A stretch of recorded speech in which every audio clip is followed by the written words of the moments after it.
Welcome to the Headlines. I'm Louisa Liu. Thank you for joining us. Tzu Chi's Myanmar relief teams, in addition to regular food aid, have undertaken widespread deliveries of seed grain to local farmers. With the growing season cut dramatically short by the disaster, Tzu Chi and the Myanmar government are working together to bring 17 villages a strain of fast-growing rice.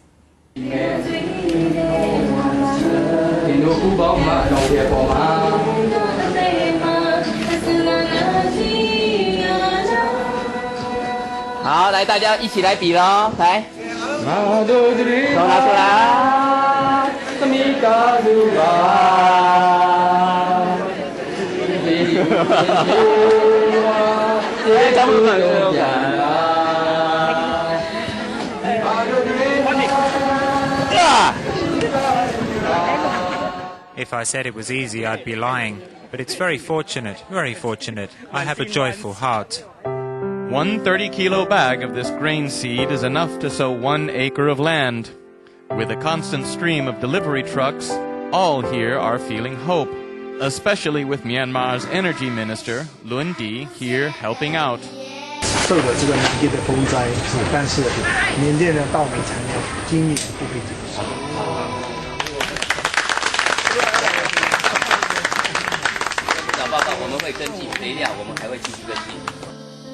Pressing urgently forward with the planting, some are arriving in trucks, others by boat.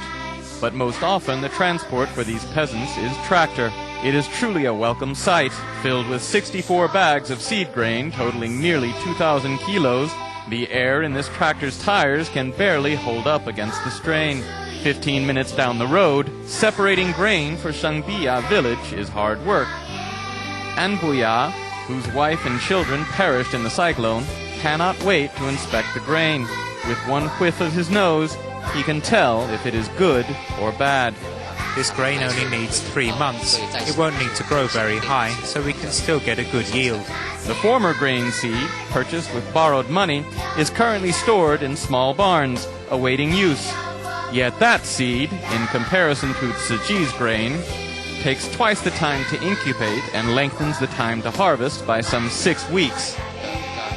If rice husks are thin, they only need to soak the seeds for a day, cover them for 2, and they sprout and can be planted. We're already cultivating 1 crop, but because with so many crabs around, the sprouts were destroyed. In this field, sown with 300 kilos of grain, it is clear that only 1/10 has survived. Worrying over the salinity of the field, the villagers are attempting a solution. Now that we've received Tzu Chi's seed, we have a plan. We will apply some chemicals and then replant the fields. Planting seeds with hope of a satisfying harvest, these villagers continue on with stalwart bravery. The great cyclone may have blown away Myanmar's houses, but its people stand tall.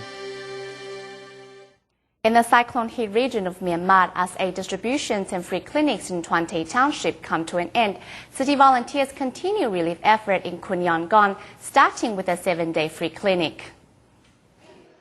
Applying cream to a wounded toe, volunteers are treating a little boy in a free clinic. An instant smile floods his face. From measuring blood pressure to examining teeth, the Tzu Chi relief team is providing cyclone victims with free medical services. One man too weak to walk is immediately rushed to a local hospital.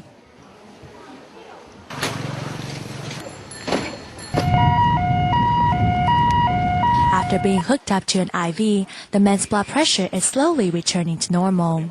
Everyone is finally relieved. A total of 274 residents take the opportunity for consultation on the first day. Besides free clinics and consoling victims, volunteers continue to survey the areas suitable for sites to build dye villages. Kungyangon's Minister of Energy also joins the team. Everyone looks forward to the new housing to rebuild residents' lives soon.